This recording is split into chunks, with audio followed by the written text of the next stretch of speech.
Oi, pessoal. Sejam bem-vindos à nossa aula de fitoterapia de hoje. Nós vamos adentrar numa parte da fitoterapia agora, que é conhecida como fitoterapia na prática clínica. Então, agora, nós vamos falar a respeito de plantas, de espécies vegetais com propriedades medicinais que já possuem validação, comprovação científica no tratamento de enfermidades envolvendo órgãos de diversos sistemas do organismo humano. Trabalharemos até o final do semestre, em cada aula, com drogas vegetais que já apresentam comprovação científica no tratamento de enfermidades envolvendo sistemas em específico. Hoje, basicamente, a gente vai trabalhar com os fitoterápicos que atuam sobre os sistemas urinário e o reprodutor. Para a apresentação dessas drogas vegetais com validação científica no tratamento de enfermidades desses sistemas em específico, a gente vai utilizar uma padronização. Então, em todas as nossas aulas, nós teremos uma apresentação do slide apresentando o sistema em específico para o qual aquela planta é capaz de tratar alguma enfermidade de algum órgão relacionado àquele sistema do corpo. Então, por exemplo, fitoterápicos e o sistema urinário, fitoterápicos e o sistema reprodutor, que é, inclusive, o conteúdo da nossa aula de hoje. Nós vamos ilustrar uma figura que represente, de uma maneira em geral, aquela enfermidade ou doença em questão, envolvendo o órgão daquele sistema em específico que a gente está estudando, com o nome daquela doença ou enfermidade, né? Uma figura ou figuras que ilustre a planta, né, a espécie vegetal, medicinal, com destaque para o seu farmacógeno, ou seja, para o órgão daquela planta de interesse terapêutico, né?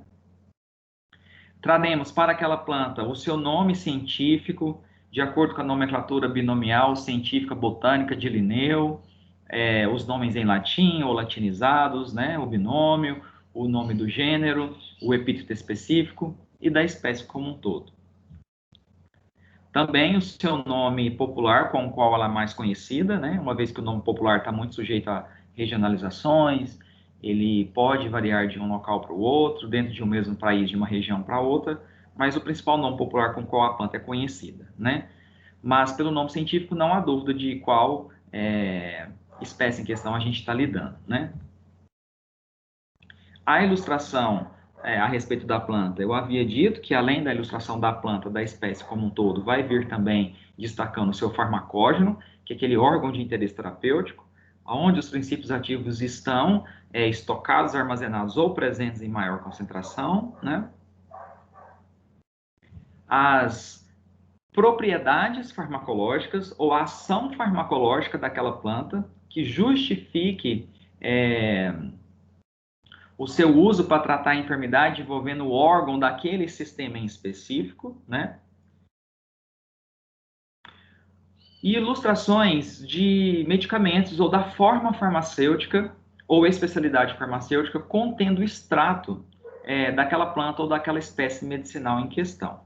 Aqui, pessoal, quando a planta apresentar alguma apresentação comercial ou especialidade farmacêutica disponibilizada pela indústria na forma de um fitoterápico industrializado ou um produto tradicional fitoterápico, é essa embalagem original disponibilizada pela indústria que vai ser ilustrado aqui, tá? Entretanto, mesmo com validações científicas, mesmo com comprovação científica da atividade daquela planta em relação ao tratamento de determinada enfermidade, pode ser que ela ainda não apresente algum medicamento fitoterápico disponibilizado pela indústria. E aí, neste caso, a gente pode encontrar um extrato daquela planta na forma de um suplemento alimentar. No caso dos suplementos alimentares, dos chás, eles são isentos de registro, né, como um medicamento fitoterápico, na Anvisa.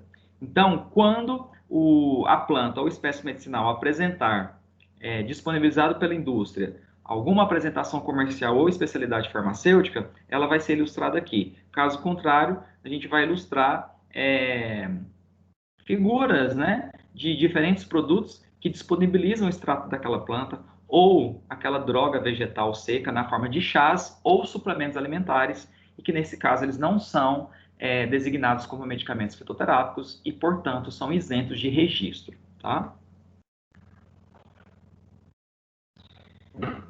A forma farmacêutica em que aquela planta pode se encontrar, né? Se é na forma de um extrato seco ou da droga vegetal em pó, numa forma sólida, ou se é na forma de cápsulas, né? De uma soft gels, ou ainda se é de aplicação tópica, creme, gel, pomada e etc. Tá? Quando nós abrangermos a questão da ação farmacológica daquela espécie medicinal em questão, além dela apresentar, né, a categoria farmacológica a qual aquela planta pertence, então, por exemplo, ela é uma planta anti-inflamatória, né, ela é uma planta analgésica, ou então ela é uma planta antibacteriana, por exemplo, a gente vai citar quais são os marcadores ou os princípios ativos dentro daquele extrato dotado de atividade terapêutica principal e que, inclusive, pode ser utilizado como referência para o controle de qualidade daquele fitoterápico, tá? Isso, o livro de vocês, ele não aborda. A gente vai aprofundar um pouquinho nisso, mas não se preocupem, né? Porque senão vai ser cobrado de uma maneira muito detalhada de vocês, porque isso aí já é mais a nível de uma especialização e não de uma graduação, que é o objetivo aqui desse nosso curso. Mas esses marcadores, né, que são utilizados como referência para o controle de qualidade desses fitoterápicos, os fitoquímicos de atividade terapêutica principal nessas espécies medicinais, eu vou utilizar como referência para trazer essa informação para vocês. A monografia de drogas vegetais da Farmacopeia Brasileira, sexta edição, que é a última, né, de 2019, tá? Então, as monografias de drogas vegetais da sexta edição da Farmacopeia de 2019, ela traz lá no volume 2 as monografias de drogas vegetais e para cada uma das drogas vegetais ali descritas, a gente tem os marcadores ou os fitoquímicos dotados de atividade terapêutica principal que justifiquem, né, o uso, a validação científica, a comprovação científica do uso daquela planta no tratamento de determinada enfermidade daquele sistema do corpo em específico. Tem-se também o Memento de Fitoterápicos da Farmacopeia Brasileira de 2016, que traz uma quantidade menor de drogas do que as monografias lá do volume 2 da Farmacopeia Brasileira, mas ainda assim as que estão contempladas aqui, que são apenas essas, tá? São apresentadas informações de muita relevância para cada uma dessas plantas, tá? Por exemplo, a Simicifuga, a Quitéa racemosa, é uma das plantas que a gente vai trabalhar hoje. Então, as informações a respeito dos seus marcadores, os constituintes do seu extrato, eu tirei a referência a partir desse memento de fitoterápicos. Tem-se também o formulário de fitoterápicos da Farmacopeia Brasileira, que nós já estamos na segunda edição, que é bastante recente, que é de 2021, é desse ano. Foi aprovada, né, a publicação desse formulário de fitoterápicos em janeiro desse ano, tá? E a gente traz também algumas informações a respeito desses marcadores ou dos fitoquímicos dotados de atividade terapêutica principal, pode ser encontrado na Instrução Normativa número 2 de maio de 2014, que traz uma lista de medicamentos fitoterápicos de registro simplificado. Então, olha lá, para cada um deles nós temos o marcador ou fitoquímico padronizado, né, ou utilizado como referência para o controle de qualidade. Então, olha lá, padronização, marcador, alho sativo, padronização, marcador. E aí, através desses 4 documentos, é possível a gente encontrar os fitoquímicos dotados de atividade terapêutica principal para os extratos de cada uma das plantas que a gente vai trabalhar, tá?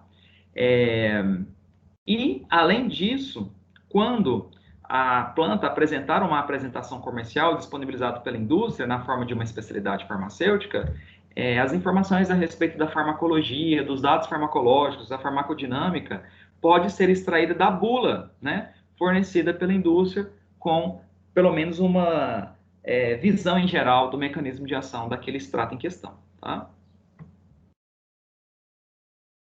Então, o primeiro sistema que a gente vai trabalhar com plantas validadas cientificamente no tratamento de enfermidades envolve os órgãos, né, do sistema urinário.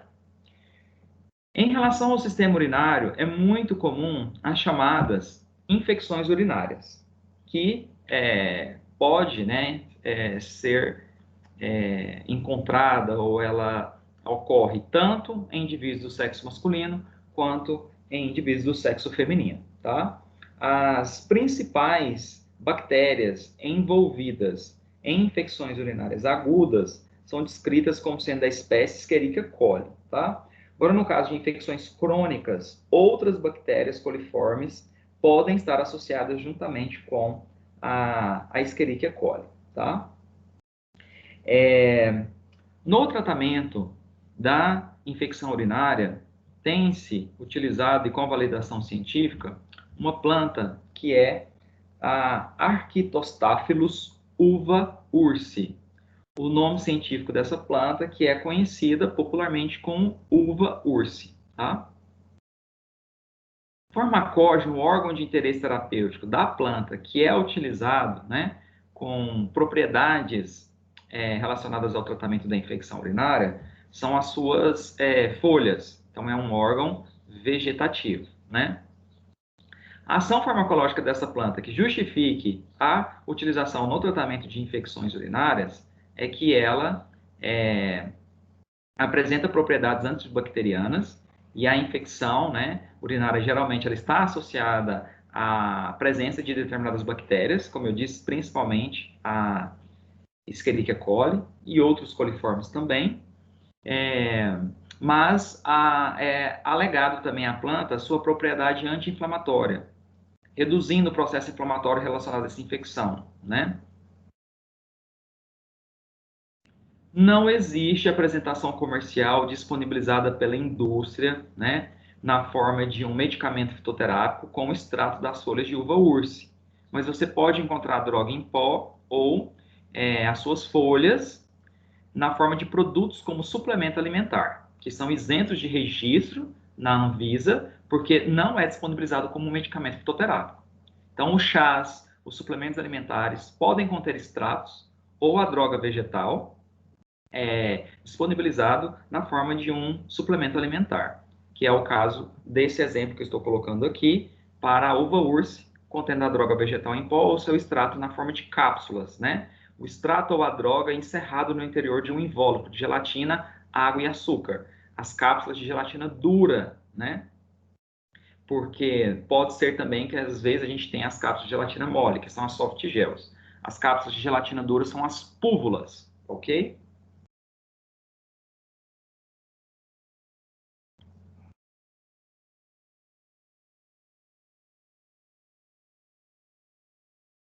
As infecções urinárias, pessoal, é muito comum que elas desencadeiem alguns sintomas, tá? Do tipo febre. Febre é sempre um sinal de infecção. As células do sistema imune, né? Fagocitárias, macrófagos, neutrófilos, os linfócitos produtores de anticorpos, eles trabalham melhor em temperaturas acima dos 36 graus Celsius e meio, que é a temperatura basal do corpo. Então, a febre é um mecanismo do organismo para que o sistema imune trabalhe de uma maneira mais efetiva. E é um sinal de infecção, ou seja, sinal de que o seu organismo está sendo expoliado, né, por algum parasita, por algum micro-organismo ali. Então, é muito comum a febre, uma urina amarelada e turva. É comum também uma ardência e desconforto durante o ato de urinar. Então, ao urinar, a pessoa sente uma ardência, um desconforto, né? Dor, que é o que a gente chama de disúria, né?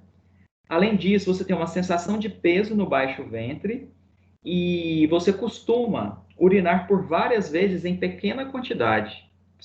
Em infecções urinárias é comum um aumento no número de micções, mas com diminuição do volume da urina. Então, você vai constantemente, você tem um estímulo, né, constante do ato miccional, mas todas as vezes que você vai no banheiro, o volume de urina é muito pequeno. Isso é o que a gente chama de polaciúria, tá?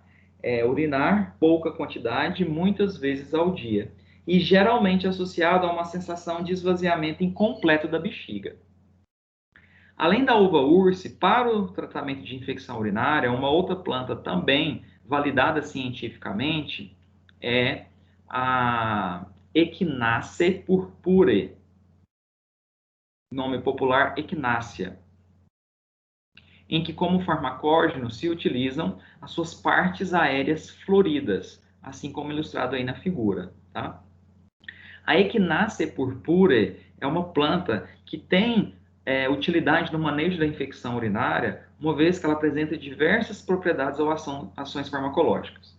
Ela é imunomoduladora. Uma planta imunomoduladora significa que ela é capaz de estimular células do sistema imune. Ela torna a atividade das células do sistema imune mais ativas, tá? Além disso, ela tem ação antibacteriana, justamente por ser capaz de ativar células do sistema imune, decorrente de sua atividade imunomoduladora, e anti-inflamatória também, tá? Para a equinácea, nós temos uma apresentação comercial ou especialidade farmacêutica disponibilizada pela indústria, então com registro na forma de medicamento fitoterápico, né, que é o Enax. Traz o extrato seco padronizado de Echinacea purpura, na dosagem de 200 miligramas, na forma de cápsulas, tá? A Echinacea purpura, ela apresenta como marcadores, né, ou como fitoquímicos dotados de atividade terapêutica principal, o ácido chicórico e o ácido cafetárico, tá? Que são ésteres do ácido hidroxicinâmico. Além disso, ela contém também um ácido fenólico, chamado de ácido clorogênico, que ele se apresenta, né, como um éster do ácido cafeico e do ácido quínico. E além disso, tem-se também um outro fitoquímico, que é o equinacosídeo, que é um glicosídeo, né, um heterosídeo. Você tem ali o fitoquímico unido a moléculas de açúcares do ácido cafeico da classe dos fenilpropanoides, tá? Que na verdade é um fenol natural, esse equinacosídeo, que ocorre na planta equinácea, né? Esse fitocomplexo, né? Essa combinação de diferentes fitoquímicos em sinergismo, atuando em vias metabólicas paralelas, é capaz de convergir para proporcionar uma maior atividade fagocitária de macrófagos e de linfócitos B produtores de anticorpos. Tá? Então, para a equinácea purpúrea, a gente tem uma apresentação comercial disponibilizada pela indústria, que é o Enax. Para o uva urso, a gente viu que a gente só tem na forma de suplemento alimentar, né?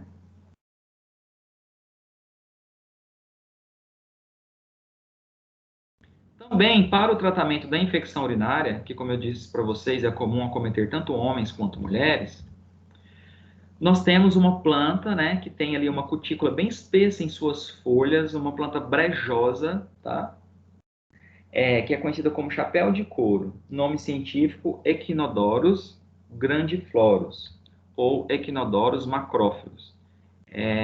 Os nomes científicos, apesar de obedecerem a critérios, né, e utilizados em qualquer parte do mundo, elas podem apresentar algumas sinonímias, né? Então, pode vir como Echinodorus macrófilos ou Echinodorus grandiflorus. Ela tem esse nome popular chapéu de couro porque a cutícula da folha é bastante espessa, tá? O farmacógeno, o órgão de interesse terapêutico, a parte da planta utilizada são as suas folhas, e a ação farmacológica que justifica o uso na infecção urinária é que ela tem ação anti-inflamatória. A Echinodorus grandiflorus, ela vai apresentar como marcador ou fitoquímico dotado de atividade terapêutica principal um ácido, que é o ácido cafeico, que nós acabamos de dizer que também é de ocorrência na equinácea, né? E a isorientina, que é um fitoquímico, né? Um fitoconstituinte da classe dos flavonoides. Não há especialidade farmacêutica disponibilizada pela indústria na forma de um medicamento fitoterápico registrado na Anvisa, mas nós temos ela na forma de suplemento alimentar, ou a droga vegetal, ou o extrato, né? Aí, nesse exemplo, na dosagem de 200 miligramas, disponibilizado na forma de púvulas ou cápsulas de gelatina dura. Você encontra também as folhas secas para serem utilizadas na forma de chá. Folhas, flores, órgãos de consistência mais delicada, o indicado é o preparo do chá por infusão, que é você levar a água ao ponto de fervura e verter a água fervente sobre a droga, abafar o sistema, coar e servir por xícaras, né? Agora, órgãos de consistência mais rígida, cascas, raízes, alguns caules, sementes que sejam mais enrijecidas, aí o indicado é a decocção, que é levar a droga e a água simultaneamente ao ponto de fervura no mesmo recipiente. A gente vai ver exemplos de decocção ao longo dessas nossas aulas da fitoterapia na prática clínica, tá?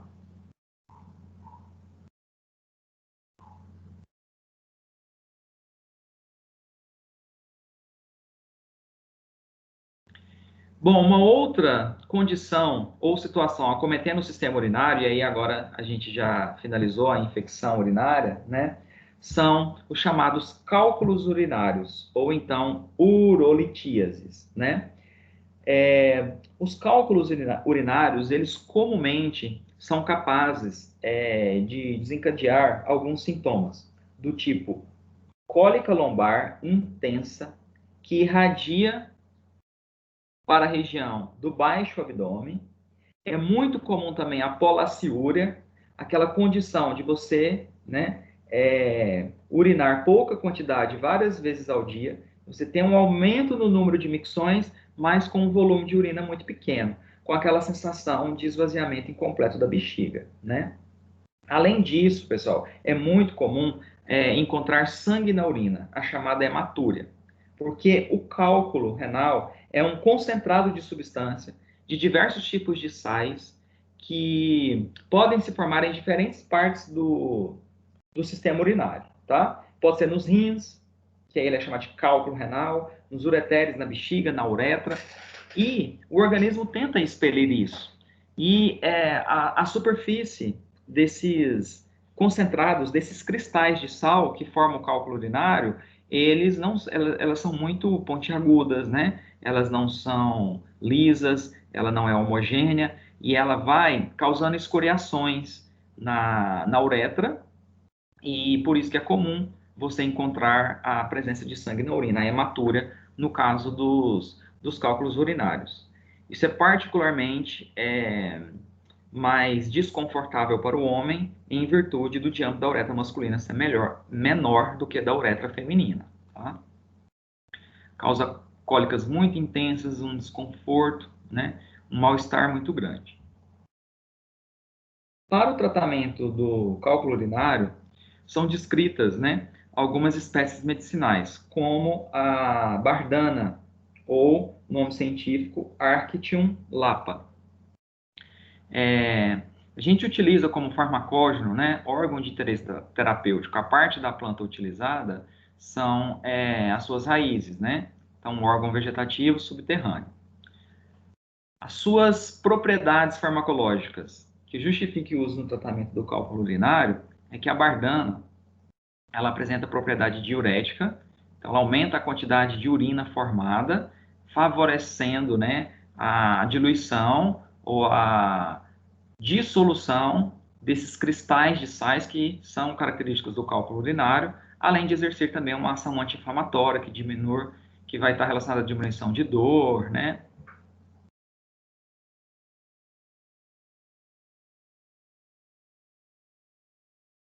Não há disponibilizado pela indústria uma apresentação comercial ou especialidade farmacêutica para bardana, então ela vai ser encontrada na forma de chás ou então como suplemento alimentar, né?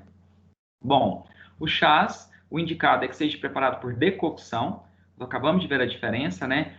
Folhas e flores, órgãos de consistência mais delicada, geralmente é por infusão, verter água fervente sobre a droga, raízes, cascas, caules, é por decocção. se eleva a água e a droga ao ponto de fervura simultaneamente no mesmo recipiente. E ainda você pode encontrar a droga vegetal em pó, ou seu extrato seco, né, na forma de púvulas, cápsulas de gelatina dura, cerradas no interior do invólucro de gelatina, água e açúcar, né, para ser ingerido também por via sistêmica.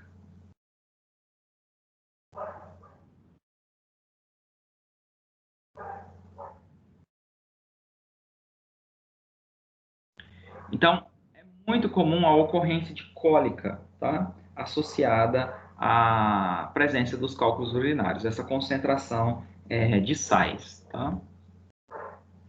Essa plantinha, nós já falamos dela hoje, para o manejo da infecção urinária, e ela é também útil no tratamento do cálculo urinário, que é a Arctostaphylos uva ursi.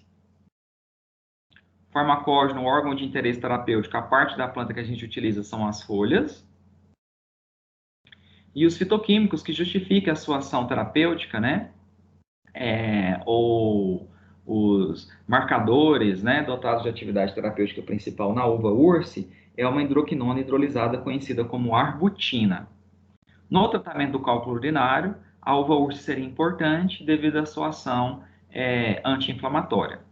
E como já visto hoje, a indústria ainda não disponibilizou, na forma de um medicamento fitoterápico, né, com registro na Anvisa, uma apresentação comercial ou especialidade farmacêutica a partir do extrato das folhas da uva ursi. Então, a gente encontra ela na forma de suplemento alimentar, para ser ingerida por via sistêmica, na forma de cápsulas, contendo a droga em pó ou extrato seco, né? Ali a dosagem de 250 miligramas, ou também ela é disponibilizada na forma de chá, para o preparo do infuso. Uma vez que folhas, flores, órgãos de consistência mais delicada, a gente prepara por infusão. Cascas, raízes, caules, a gente prepara por decocção.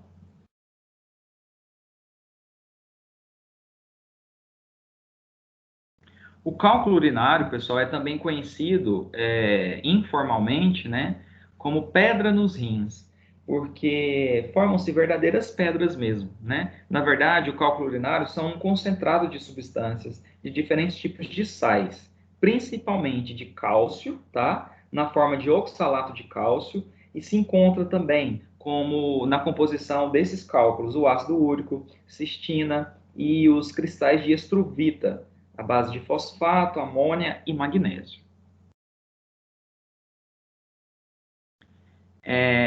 Essa planta, que é bastante útil também no manejo relacionado à urolitíase e ao cálculo urinário, é a Equisetum arvense, conhecida popularmente como cavalinha. A parte da planta utilizada com interesse terapêutico são as suas folhas e partes aéreas, e ela apresenta um fitocomplexo obtido, né, ou presente no seu extrato, bastante diversificado. Então, a gente tem alguns compostos fenólicos, do tipo ácido clorogênico, flavonoides, principalmente do grupo das flavonas, como a apigenina e a luteolina, e alguns flavonoides também, do tipo quercetina, merecetina, rutina. Além desses flavonoides, né, e desses compostos fenólicos, é comum encontrar algumas substâncias terpênicas e algumas saponinas. Ela aumenta a quantidade de urina formada, favorecendo a dissolução desses sais. Por vezes é comum, né, que o uso de alguma dessas plantas, o aumento da ingestão de água, consiga fazer a dissolução desses concentrados de substâncias, desses sais, e eles consigam ser expelidos naturalmente pelo organismo, tá? Mas, por vezes, são necessárias algumas intervenções, do tipo a quebra, né, o rompimento dessas pedras por laser, que é a litotripsia, ou então uma intervenção cirúrgica mesmo para a remoção dessas pedras, porque por vezes o diâmetro delas não permite a passagem pela uretra, e como eu disse, principalmente em homens, né, em que o diâmetro da uretra é menor, e mesmo assim, dependendo do diâmetro, né, do cálculo, ele é bastante desconfortável, machuca muito a uretra, por isso que é muito comum hematuria, sangue na urina, quando ela vai ser expelida naturalmente, né? Não se tem especialidade farmacêutica disponibilizada pela indústria, com registro na Anvisa, uma apresentação comercial, mas nós temos chás e suplementos alimentares a partir da droga vegetal em pó ou do extrato obtido das folhas e partes aéreas, né? O chá é para ser preparado por infusão, que é o uso das folhas, né, as partes aéreas, órgãos de consistência mais delicada, e também para ser ingerido por via sistêmica, né, a gente tem a droga vegetal em pó, o seu extrato seco, disponibilizado na forma de púvulas, cápsulas de gelatina dura. Dosagem de 500 mg.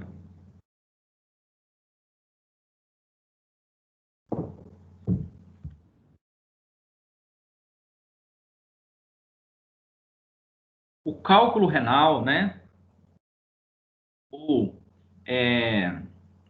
esse concentrado de substâncias, ele pode se formar em qualquer parte de órgãos do sistema urinário, tá? Ureteres, bexiga, uretra, mas o mais comum é que haja formação nos rins, né? E aí é o que a gente chama de cálculo renal, tá? Essa que é uma planta muito conhecida por suas propriedades no manejo do cálculo urinário, inclusive o seu nome popular é derivado dessa sua propriedade, tá? É a chamada quebra-pedra, Philanthus niruri. A parte da planta que é utilizada com interesse terapêutico são as suas partes aéreas, e ela é conhecida como quebra-pedra porque, dentre todas, ela é a única que tem ação litolítica, ou seja, ela é capaz de levar ao rompimento, ela é capaz de levar à lise desses concentrados de sais, né? De cálcio, principalmente oxalato de cálcio, ácido úrico, cistina e os fosfatos de amônio e magnésio, que são os cristais de estruvita. As outras plantas a gente viu que elas são úteis no manejo do cálculo urinário por ter ação diurética, anti-inflamatória, né? Mas no caso em específico da quebra-pedra, daí o nome, né, quebra-pedra, é porque tem a ação litolítica. Ela promove a lise, o rompimento desses concentrados, desses sais, tá? Não se tem apresentação comercial, especialidade farmacêutica disponibilizada na forma de medicamento fitoterápico, disponibilizado pela indústria com registro na Anvisa para o extrato da quebra-pedra.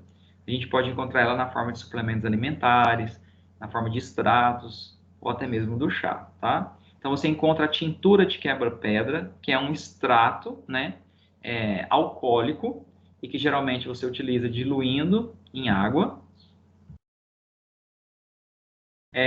A droga em pó, né, obtida a partir de suas partes aéreas para o preparo do chá, na forma de infusão, porque lá as folhas, né, o caule, é bastante elástico, flexível, não é um órgão lenhoso. Por isso que se prepara por infusão e não por decocção. E ainda, para ser ingerido por via sistêmica, você pode encontrar o extrato seco ou a droga em pó, na forma de cápsulas de gelatina dura, as púvulas, né,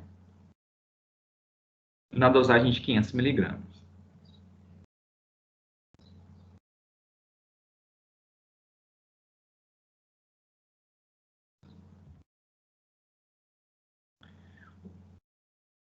Uma outra condição acometendo pessoal, no caso da quebra-pedra, os fitoquímicos ou os ativos, né, que justificam essa sua propriedade litolítica e que são inclusive utilizados como marcadores para o controle de qualidade, né, é a rutina e a vitexina. A rutina é um flavonoide, a vitexina também. A vitexina, no caso em específico, é uma flavona derivada da apigenina, né? Porque as flavonas são derivadas da apigenina ou luteolina. E então, os fitoquímicos dotados de atividade terapêutica principal na quebra-pedra são ativos do tipo flavonoides, tá?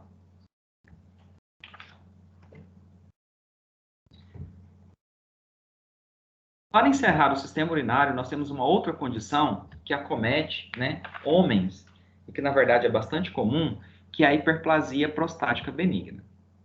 A hiperplasia prostática benigna é o aumento no volume da próstata. Hiperplasia, né, é aumento do órgão no volume das células, né? Hipertrofia é quando é um crescimento por número, aumento no número de células. E a hiperplasia é um aumento no volume das células, tá? É um tumor benigno masculino bastante comum e que apresenta como sintomas, né, principalmente esse aumento do volume da próstata. Você tem um aumento no volume das células e não um aumento no número de células da próstata, que senão seria hipertrofia, tá? Hiperplasia é aumento no volume das células.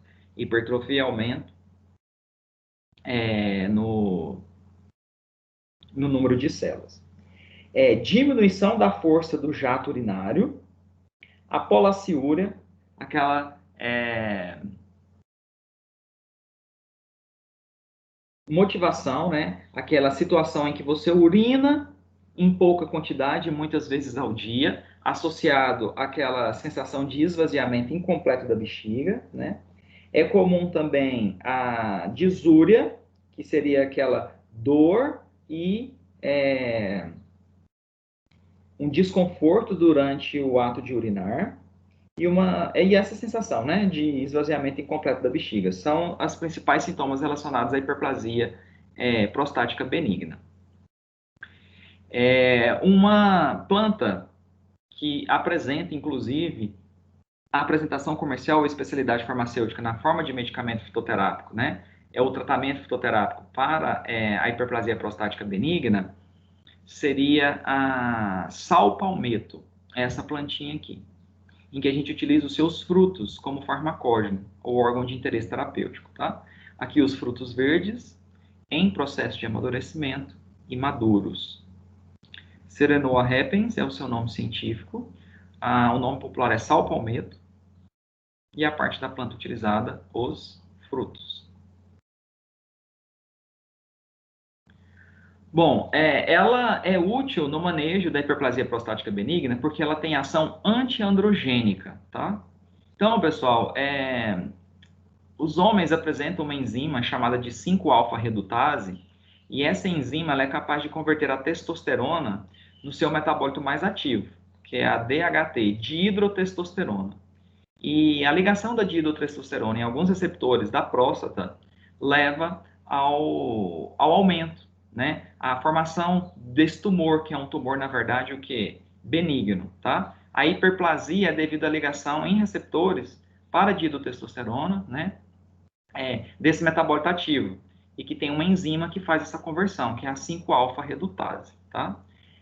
Pessoal, hiperplasia, eu acredito que eu tenha falado que é aumento no volume, né? É aumento no número de células, por isso que é um tumor, tá? Hipertrofia que é aumento no volume.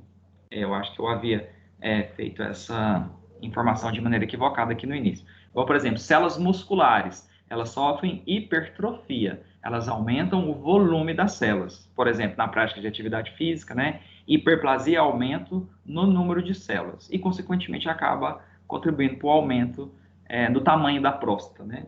Tanto é que é feito o exame de toque para verificar justamente isso, tá? Então, bem claro, hipertrofia é aumento no volume de células, hiperplasia é aumento no número de células, tá? O extrato dessa planta, ele é rico em fitoquímicos, né? Do tipo ácidos graxos, né? Na verdade, a apresentação comercial é um extrato lipídico esteroidal padronizado em ácidos graxos que vão ter a propriedade de inibir a enzima 5-alfa-redutase. Inibindo a enzima 5-alfa-redutase, você impede a produção ou diminui, né, a produção do metabólito mais ativo da testosterona, que é a DHT, a dihidrotestosterona. Menos DHT, a menor ligação a receptores da próstata, você acaba contendo um pouco esse aumento, né, no número de células da próstata, que é a hiperplasia prostática benigna, né? Isso se você quiser lançar mão de um tratamento fitoterápico. A finasterida, né, já é um tratamento também, não à base de um fitoterápico, mas para a hiperplasia prostática benigna. E esse mecanismo de ação antiandrogênica é o que é utilizado também na alopecia androgenética masculina. Por isso que se utiliza a finasterida também para queda de cabelo. Mas para queda de cabelo, a dosagem diária da finasterida é 1 miligrama, né? Para a hiperplasia prostática benigna é 5 vezes a dosagem, é 5 miligramas, tá? Hoje também já se tem, né, uma forma mais ativa da finasterida, que é a dudasterida, mas todas elas com essa ação anti-androgênica, tá? O que significa essa ação anti-androgênica? É a capacidade de você inibir a enzima 5-alfa-redutase e diminuir a produção do metabólito mais ativo da testosterona, que é a DHT, dihidrotestosterona. Quando você tem muita dihidrotestosterona, com a idade ela pode acabar se ligando a alguns receptores da próstata, induzir aumento no número de células da próstata e contribuir para o seu aumento, que é a hiperplasia, tá? No caso da queda de cabelo masculino, a alopecia androgenética masculina, você também usa a finasterida porque ela também impede, né, ela antagoniza, ela inibe a enzima 5-alfa-redutase, porque quando você tem uma predisposição à calvície, você tem receptores no folículo piloso para dihidrotestosterona. E quando ela se liga lá, o cabelo tende a se afinar, ficar delgado, cai, né, principalmente na parte superior da cabeça e não nas laterais. E se você inibe essa enzima, você consegue retardar um pouco esse processo, né? Além disso, os fitoquímicos da sal-palmeto ou Serenoa repens, elas diminuem a permeabilidade capilar, né? Exercendo uma ação descongestionante. O que é essa ação descongestionante no caso da próstata? Os vasos que irrigam a próstata, né? Você diminui a permeabilidade desses vasos, então há um menor extravasamento de líquido, você diminui o edema ali naquela região, há uma menor irrigação de líquido e você acaba contribuindo também para a diminuição do volume da próstata, tá? Isso que seria uma ação descongestionante, mas é uma ação descongestionante nos vasos que irrigam a próstata, né? Diminuindo a permeabilidade capilar. A sal palmeto está disponibilizada na forma de suplemento alimentar, você encontra, olha aí, esse exemplo na dosagem de 450 miligramas, na forma de cápsulas, né? Mas existem também apresentações comerciais, especialidades farmacêuticas disponibilizadas pela indústria, na forma de medicamento fitoterápico com registro na Anvisa, tá? A gente tem o Prostat, tem o Prostazan, que são apresentações comerciais, especialidades farmacêuticas na forma de cápsula e não na forma de suplemento alimentar, tá?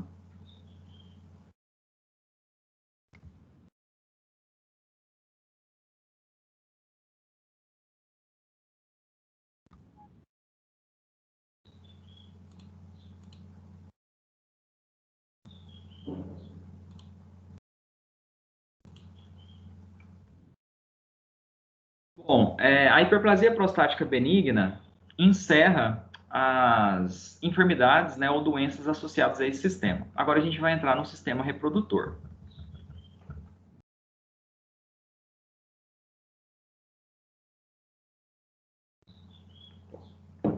Quanto ao sistema reprodutor, a primeira condição que a gente vai falar é a disfunção erétil ou diminuição da libido, que é caracterizada como a incapacidade do homem de conseguir manter a ereção, impossibilitando a penetração durante o ato sexual, tá? As causas são multifatoriais, são fatores diversos relacionados à disfunção erétil, tá? Inclusive psicossomática, né? Questões psicológicas e emocionais associadas a questões fisiológicas e orgânicas do organismo, tá? Então, a depressão, o alcoolismo, o uso de medicamentos antihipertensivos já é bem conhecido como tendo esse efeito adverso. Há algumas doenças hormonais, neurológicas e também vasculares, né? Vasculares porque a ereção do pênis depende da irrigação, né, do preenchimento dos corpos cavernosos do pênis, tá certo?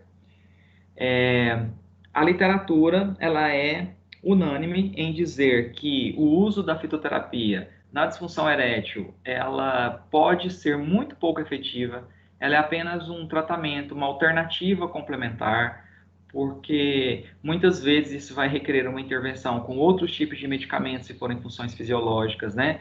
Questões psicológicas e emocionais vai requerer o tratamento também com terapia, mas existem duas plantas que são indicadas como sendo complementares no tratamento da disfunção erétil, porque elas apresentam fitoquímicos ou princípios ativos que têm ação vasodilatadora.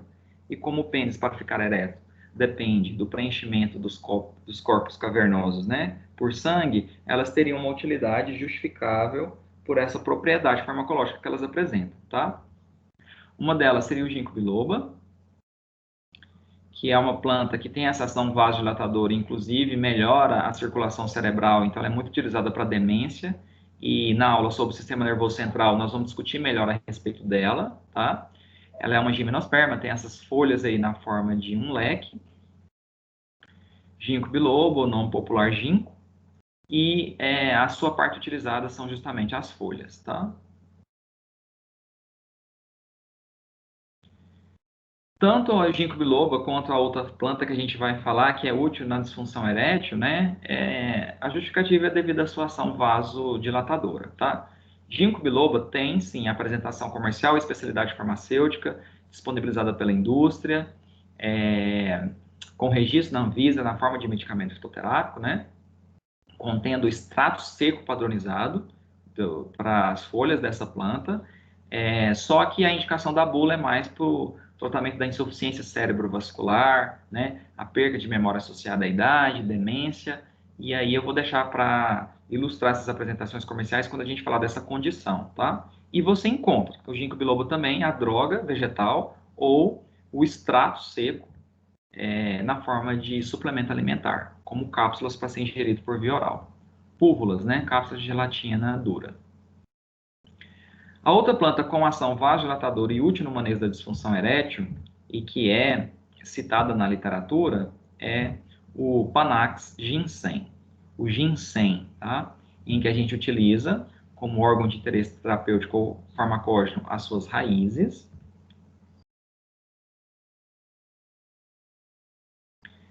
O ginseng tem essa ação vasodilatadora, mas a principal indicação desta planta, né, e que é tradicionalmente empregada, é como uma droga adaptógena, ou seja, ela é uma droga estimulante, associado a questões no manejo dos eventos estressantes, no estresse, tá? O ginseng, ele pode ser encontrado na forma de suplemento alimentar, contendo a droga vegetal ou extrato seco, aqui ilustrado na dosagem de 500 miligramas, na forma de púvulas, cápsulas de gelatina dura, mas tem-se também a apresentação comercial ou especialidade farmacêutica, que assim como o ginkgo biloba eu vou ilustrar quando a gente falar de drogas adaptógenas, porque na verdade é a principal indicação dele. Ele vai ter pouca eficiência se usado isoladamente, assim como o ginkgo biloba, no tratamento da disfunção erétil, tá? Porque, como a gente viu, é uma condição psicossomática que envolve diversos outros fatores, né?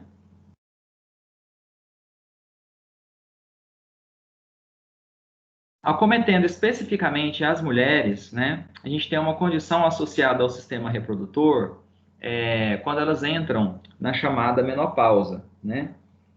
A menopausa, ela está relacionada à não maturação de óvulos, mas a partir de certa idade, né, a, o término, né, da menstruação, e ela apresenta caracteristicamente, devido a muitas oscilações hormonais, né, a queda dos hormônios femininos, principalmente estrógeno, progesterona, por isso que às vezes é necessária a reposição hormonal, né, sintomas como fogachos, né, aquelas ondas de calor muito desconfortáveis, uma transpiração muito excessiva, a pele fica ruborizada, as palpitações, né, o aumento, taquicardia dos batimentos cardíacos, e também é muito comum as alterações de humor, que a gente chama de labilidade emocional, né?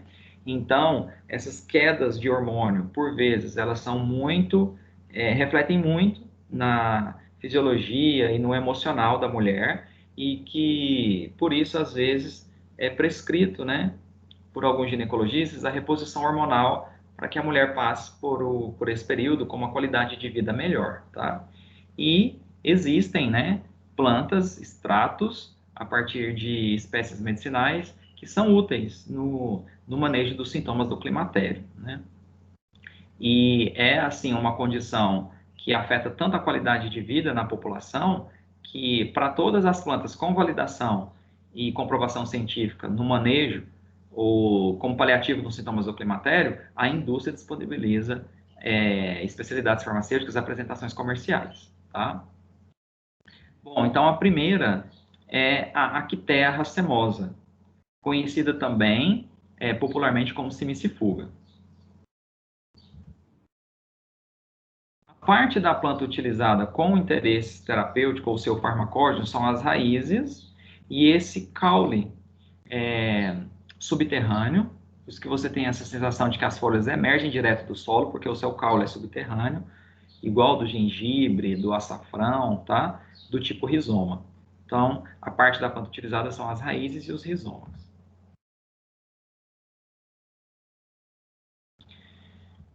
Ela é utilizada no manejo dos sintomas do climatério por ter ação estrogênica, né?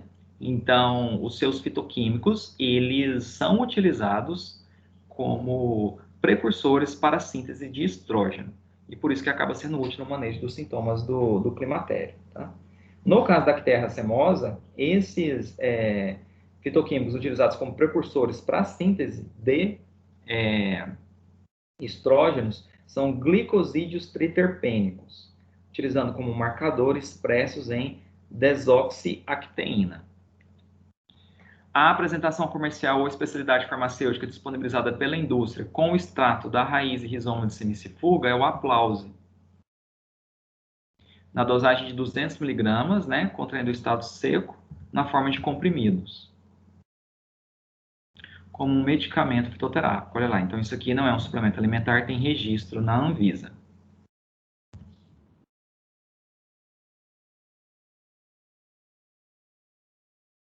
Esta outra planta útil no manejo do climatério, ela já é, pela inclusive medicina popular ou doméstica, com suas propriedades estrogênicas e úteis no manejo da menopausa muito conhecidas, né? Que é a soja, Glycine-Max, que os precursores de estrógeno estão presentes principalmente em suas sementes. Ela é uma leguminosa, uma planta cujo fruto é um legume, né? E dentro do fruto lá você encontra as sementes, que são ricas em isoflavonas, tá? Então, no caso da semicifuga, lá no medicamento Aplause, os precursores de estrógeno são glicosídeos triterpênicos, né? Expressos principalmente em desoxiacteína. Agora, no caso da soja, são as isoflavonas, né? Uma classe de flavonoides, tá? Que tem também essa ação estrogênica. Um exemplo de isoflavona é a lecitina de soja, né? Que inclusive está presente em alguns alimentos, tá? Já foi verificado alguns estudos que havia uma escola em que as meninas estavam entrando na menarca, né, a primeira menstruação de maneira precoce, aí foram verificar, essa escola estava oferecendo como lanche diariamente suco de soja, né, comprovando a propriedade estrogênica, né, aumentava os hormônios nos organismos das meninas e elas estavam chegando à menarca mais precocemente, tá? Tem também alguns nutrólogos que pedem para homens, né, principalmente aqueles que praticam atividade física, né, que diminuam a ingestão de alimentos que contenham lecitina de soja, porque é uma isoflavona e tem ação estrogênica. Então, acaba diminuindo a ação da testosterona. E aí a gente sabe que há uma diminuição de ganho de massa magra, né, massa muscular. Em homens também, se essa ingestão for diária, pode levar ao aumento do volume das mamas, que é a ginecomastia.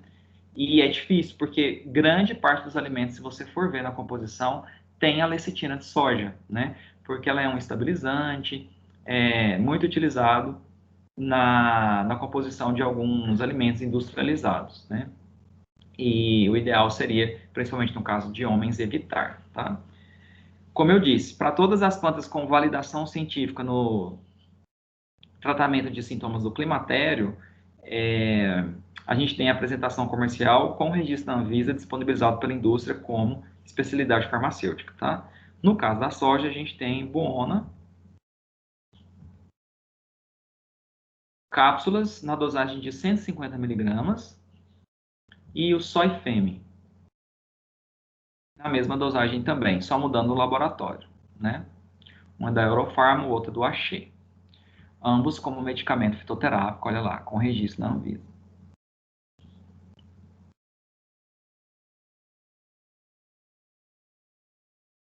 E ainda nós temos uma outra plantinha útil no manejo dos sintomas do climatério, que é a Trifolium pratense, ou trevo vermelho, tá? em que se utiliza como farmacógeno as suas flores e as folhas, com ação estrogênica.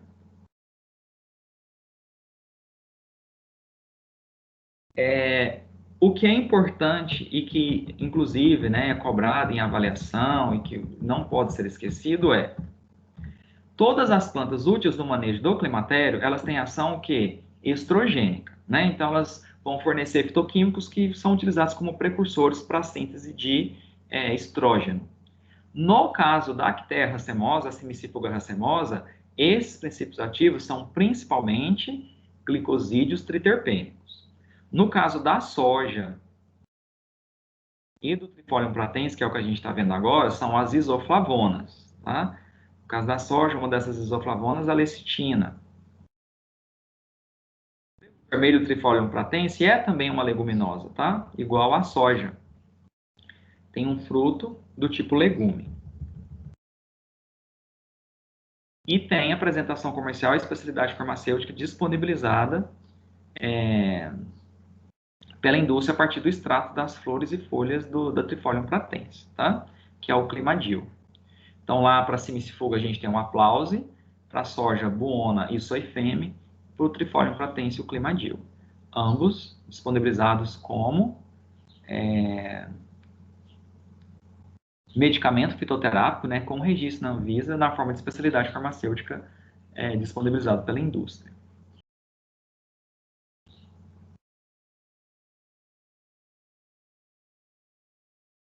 Bom, pessoal, as condições que acometem as mulheres, né, elas afetam muito a qualidade de vida da população. Por isso que a grande maioria delas, a indústria investe, tem apresentações comerciais ou especialidades farmacêuticas para ela, tá? Tem-se também a chamada síndrome pré-menstrual, que para algumas mulheres é um período bastante desconfortável, né, e que afeta muito a qualidade de vida. Geralmente ela acontece 7 a 14 dias antes do período menstrual e está relacionada a uma labilidade emocional, né, umas oscilações de humor, muita irritabilidade. A mulher se sente inchada, tem muita retenção de líquido e também mastalgia, né, que é dores nos seios, os seios ficam doloridos. A plantinha com validação científica no manejo de sintomas da síndrome pré-menstrual, ela é conhecida como Vitex agnus castus, ou popularmente conhecida como Shasti Tree.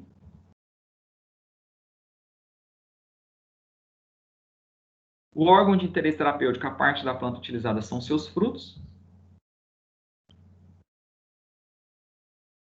E a sua propriedade farmacológica que justifique o uso dela no tratamento da síndrome pré-menstrual é que ela tem ação progestagênica, tá? E não estrogênica, como a gente viu lá no caso do climatério da menopausa, né?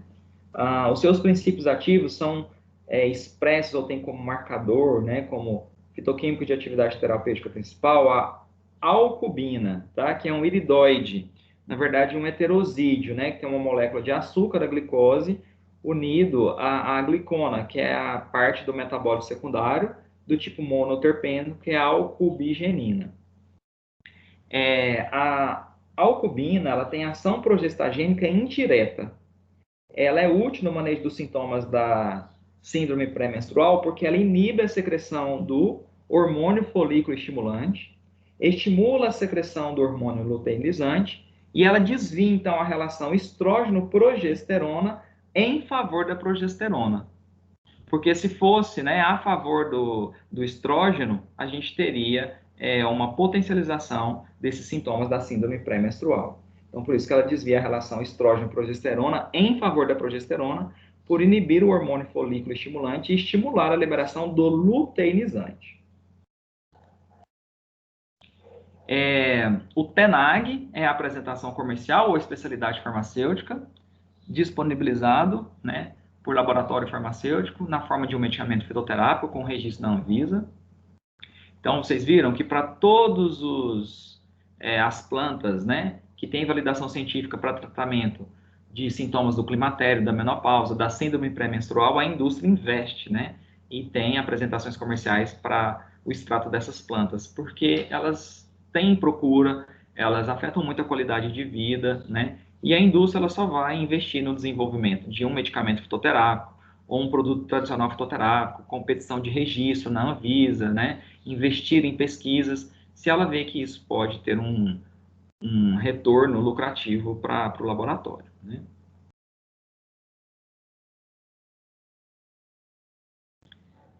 A literatura traz, pessoal, como dismenorreia como sendo a cólica menstrual, caracterizada por essa dor no baixo ventre, relacionada ao período menstrual, tá? Que é muito variável de pessoa para pessoa, tem inclusive relações relacionadas a uma predisposição genética, né? Em que em algumas mulheres é muito desconfortável, outras passam tranquilo por essa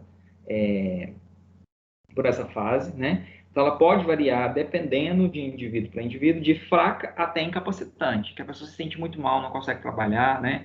A prática de atividade física, alimentação é descrita também como sendo importante no manejo da cólica menstrual, tá? Geralmente, ela tem uma média ali de uns 3 dias, né? A canela, Cinnamomum verum, em que se utilizam como farmacógeno as suas cascas, né? Ela tem uma ação antiespasmódica, né? Então, ela diminui os movimentos peristálticos da musculatura lisa do trato gastrointestinal, vesícula biliar, bexiga e do útero. Devido a essa ação antiespasmódica, ela é útil no manejo da cólica menstrual, tá? A canela, ela é uma droga aromática, né? Então, ela tem um óleo essencial muito rico em eugenol, que é um fenilpropanoide, que inclusive é utilizado como marcador para o controle de qualidade da droga vegetal, né? Ah, essa ação antiespasmódica da canela significa que ela mimetiza as ações de noradrenalina. Então, ela é como se fosse uma droga simpatomimética, né? Ela inibe o movimento peristáltico da musculatura lisa.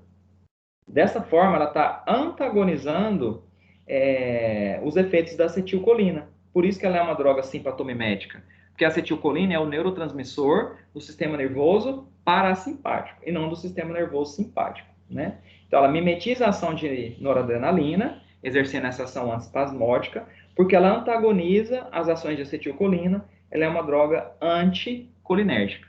Porque a acetilcolina ela faz aumentar os movimentos peristálticos da musculatura lisa de alguns órgãos. E aqui, no caso da cólica, eu quero inibir esses movimentos peristálticos. Então, isso já seria mais ação do sistema nervoso simpático, mimetizando ações de noradrenalina, e não sistema nervoso parasimpático, que mimetizaria as ações de acetilcolina, né? Não tem nenhuma apresentação comercial, especialidade farmacêutica, disponibilizada por laboratório farmacêutico na forma de medicamento fitoterápico para o extrato obtido a partir das cascas da canela. Então, a gente pode encontrar ela na forma de chá, por meio de decocção, porque a casca é um órgão rígido, lenhoso, né? Não é folha, não é flor, para ser preparado por infusão. E também você pode encontrar o extrato seco ou a droga vegetal em pó, para ser ingerido por via oral, na forma de cápsulas de gelatina dura, púvulas, na dosagem de 500 mg, como suplemento alimentar, isento de registro na Anvisa. Porque como suplemento alimentar, eu não tenho que fazer o registro como medicamento fitoterápico, né? Imaginem, pessoal, a seguinte situação. Irene e Candelária estão na faixa dos 50 anos e têm apresentado sintomas do climatério, a menopausa, né? Principalmente fogachos e transpiração excessiva. O médico de Irene lhe receitou aplausos, enquanto o médico de Candelária prescreveu Climadil.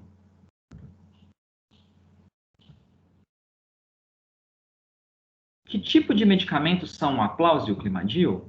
Eles tratam os mesmos sintomas? Quais são as semelhanças e diferenças entre eles?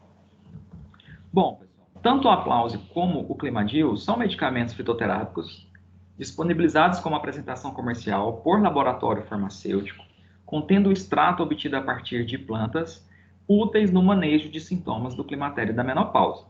Então, esses medicamentos tratam os mesmos sintomas? Sim. Então, eles são úteis no manejo, né? Na diminuição daquelas ondas de calor, que são os fogachos, a transpiração excessiva, o bor, a taquicardia, né? As palpitações e a labilidade emocional, que são as alterações de humor. A diferença entre eles é que, apesar de terem a mesma indicação, eles são produzidos contendo extrato de plantas diferentes, né? O aplause, ele utiliza o extrato da Actaea racemosa, ou da semicifuga. E o climadil utiliza o extrato do Trifolium pratense, que é o trevo vermelho, né?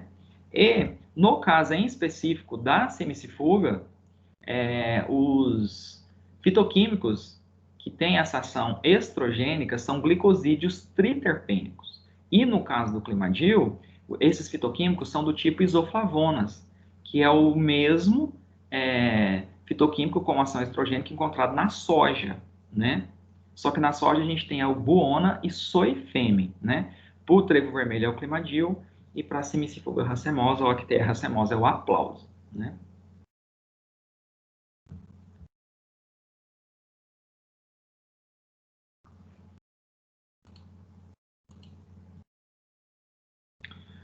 Bom, pessoal, obrigado pela atenção. Essa foi a nossa primeira aula dessa parte aí relacionada à fitoterapia na prática clínica, né? Nós teremos aí um conjunto de 6 aulas relacionadas a essa parte.